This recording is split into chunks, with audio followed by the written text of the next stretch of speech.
बिस्मिल्लाहिर्रहमानिर्रहीम, अस्सलाम वालेकुम। आज 4 नवंबर है, दिन है पीर का। कल 5 नवंबर को जुडिशल कमीशन का इजलास है, जहां पर फैसले होने हैं आईनी बेंच के हवाले से, जजेस के बारे में। और उससे पहले ही आज के दिन ही हफ्ते का आगाज होते ही बड़ी बड़ी खबरें सामने आ गई हैं। गवाहियां आ रही हैं हुकूमत के वुज़रा की तरफ से। वजीर कह रहे हैं कि हुकूमत हराम काम करने जा रही है, हराम काम, ये वजीर कह रहे हैं और इस हुकूमत का हिस्सा भी है जो हराम काम करने जा रही है।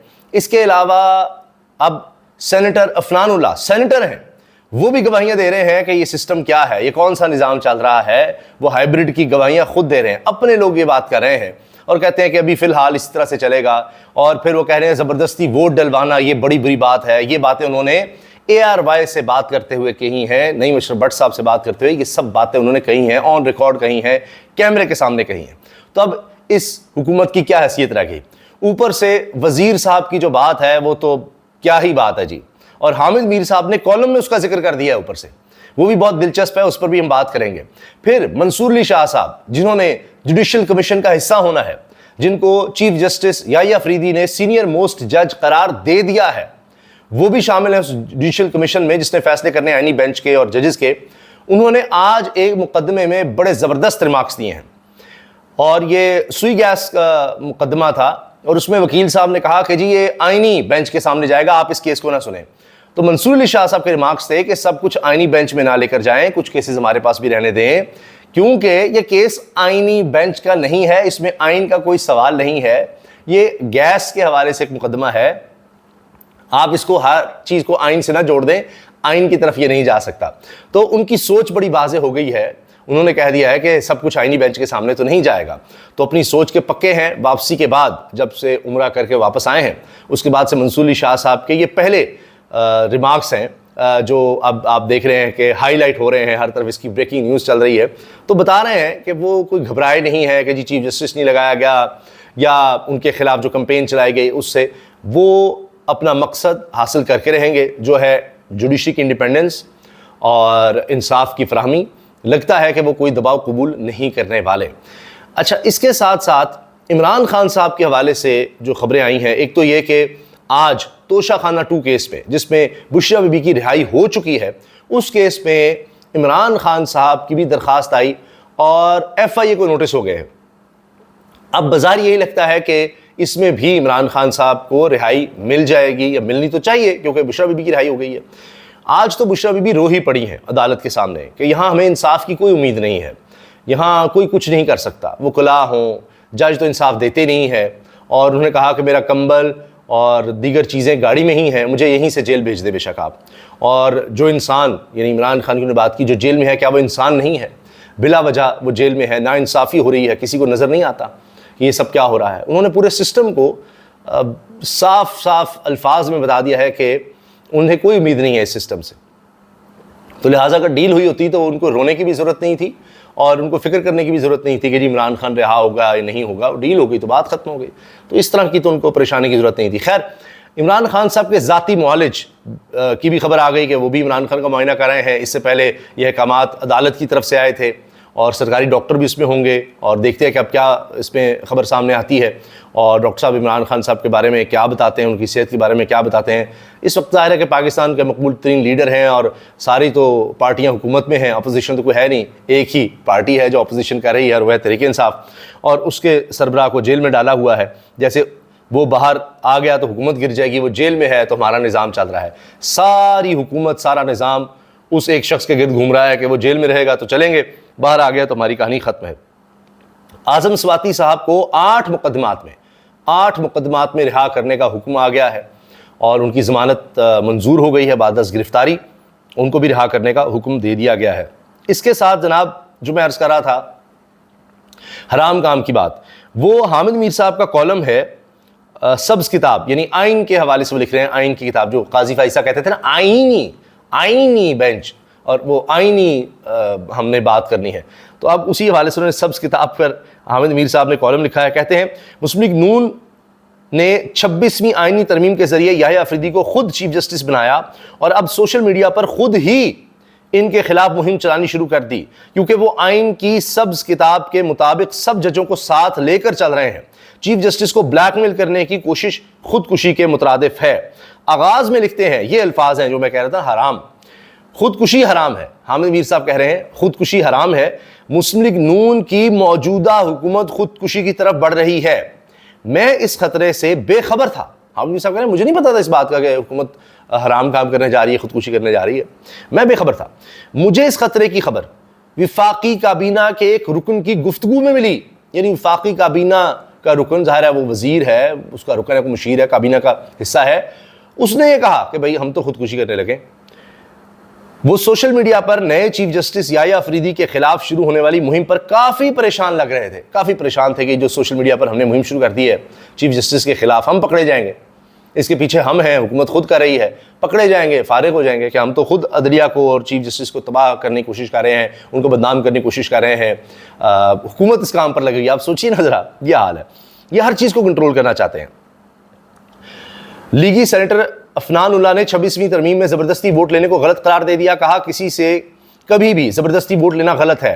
क्या 18वीं तरमीम ज़बरदस्ती हुई? ये 2018 में शुरू हुआ, अब खराबी ठीक होते ही होगी। मुझे और फैमिली को ये देखना पड़ा, सियासत में ये बर्दाश्त करना पड़ता है, लेकिन इसका मतलब नहीं कि जाकर वोट दें। अच्छा, वो कहते हैं मुझे मेरी फैमिली को भी इस तरह बर्दाश्त करना पड़ा। कब? मुझे याद नहीं है कि लापता कब हुए थे, कब टॉर्चर किया गया था, बहुत कुछ हुआ, धमकाया गया, सब कुछ हुआ। इस तरह लोग लापता कब रहे थे? कौन सी ख़वातीन थीं जो इस तरह लापता हुई हैं और ये सारा कुछ हुआ? इनके घर कब गिराए गए थे? इनके कारोबार कब गिराए गए थे? मुझे नहीं याद वैसे। अच्छा, इसके साथ जनाब अफनानुल्लाह साहब ने ये भी कहा है, बदकिस्मती है कि आगे जाने की बजाय पीछे जाते गए, और जो हाइब्रिड और वन पेज 2018 में बना, अब इसका तसलसल है, और बाज़ औक़ात ऐसी चीज़ें बढ़ें तो फिर ख़त्म होना शुरू होती हैं। मान रहे हैं हाइब्रिड भी है, सारा कुछ है, नहीं हुकूमत कुछ नहीं, लेकिन अब वो इसकी तौजी या इसकी मंतक़ ये पेश कर रहे हैं कि जी इंतहा को पहुँच लेने दें, फिर खुद ही ख़त्म हो जाएगा, और इसकी इंतहा गुजर चुकी है। अगर एक सिस्टम आ गया तो फिर इसको ख़त्म करते हुए वक्त लगता है। नून लीगी सेनेटर अफनानुल्लाह, यानी जिस सिस्टम में आप बैठे इसको वक्त लगेगा, तो ये जो सिस्टम साथ लेकर चल रहे हैं इसको वक्त लगेगा। वो खुद कह रहे हैं हमारा खात्मा होगा इस सिस्टम का, लेकिन थोड़ा वक्त लगेगा। उसको वो हिस्सा है और ख़ुद ही मान रहे हैं और ख़ुद बता भी रहे हैं। इमरान खान ने वीडियो लिंक के जरिए पेश होना था, जेल हुकाम को हिदायत करें इमरान खान को वीडियो लिंक के जरिए हाजिर करें, जेल सुपरिटेंडेंट को लिखें, अगर पेश ना किया तो आपको इधर खड़ा होना पड़ेगा। सेशन जज मोहम्मद अफजल मुजोका। अब आप देखिए ना, सेशन जज भी ये कहने लग गए हैं। ये है काजी फैज ईसा के जाने के साथ कि सेशन जज कह रहे हैं पेश करो, मैं कह रहा हूं वीडियो लिंक के जरिए पेश करो, नहीं तो फिर जेल हुकाम यहां पर आए, जेल सुपरिटेंडेंट यहां पर आए। ये फर्क पड़ा है कि अब हाई कोर्ट तो हाई कोर्ट छोड़ दीजिए, सुप्रीम कोर्ट छोड़ दीजिए, सेशन जज भी अब ये कह रहा है, लोअर जुडिशरी भी कह रही है कि पेश करो, जो इंसानी हकूक के मुताबिक, जेल मैनुअल के मुताबिक, कानून के मुताबिक जो चीज़ होनी है उसको करो। ये वहाँ पर लोग अगवा हो रहे हैं, लापता हो रहे हैं, घर टूट रहे हैं, ख़वातीन की साथ जो कुछ हो रहा है, इज्जतों को छाला जा रहा है, चादर चार दीवारी का तक़द्दुस पामाल हो रहा है। काजी साहब तो आंखें बंद, और नहीं मैं तो नहीं देखता, when you can't stand the heat leave the kitchen. जब आप गर्मी बर्दाश्त नहीं कर सकते तो फिर बावर्ची खाने में ना जाएं। तो अब बर्दाश्त नहीं हो रहा काजी साहब से, तो फिर बाहर भी ना जाएं, लेकिन वो फिर जाएंगे कहाँ? मुल्क में भी रह सकते हैं, उनको तो हर तरफ सिक्योरिटी चाहिए। बुशरा बीबी ने अदालत में रोते हुए कहा, अब इस अदालत में नहीं आऊँगी, यानी कहती हैं गिरफ्तार करवाना करवा दें। बानी PTI के ज़ाती मुआलिज डॉक्टर आसिम यूसुफ अडियाला जेल पहुँचे और इमरान खान साहब का उन्होंने तिबी मुआयना किया। इसके अलावा जनाब जस्टिस मंसूर अली शाह ने जो रिमार्क्स दिए हैं मुस्कुराते हुए, अब हर तरफ उसका चर्चा है कि ये बंदा मुस्कुराते हुए ही सारे काम कर रहा है। जब इनको नहीं लगाया गया चीफ जस्टिस तब भी मुस्कुरा रहे थे। Chief justice Islamabad high court Aamir Farooq साहब के रिमार्क्स सुनिए, यानी हुकूमत के अपने जज कहलाते हैं। इस्लामाबाद में भी अमन व अमान की सूरत हाल कराची की तरह हो गई है। कह रहे हैं कि जिस तरह इस्लामाबाद की सूरत हाल है, यहाँ लोगों को अगवा और लापता किया जा रहा है, कराची में भी यही था। अच्छा, आमिर फारूक साहब कहते हैं इंतजार पंजोता अभी ज़रा ऐसे हैं, चले बाद में पुलिस देख लेगी। अटॉर्नी जनरल जिन्होंने कहा कि 24 घंटे में आ जाएंगे, तो अटॉर्नी जनरल के तो बड़े ताल्लुकात हैं अगवाकारों से कि वो आए और उन्होंने फायरिंग की और उसके बाद इनको छोड़कर चले गए।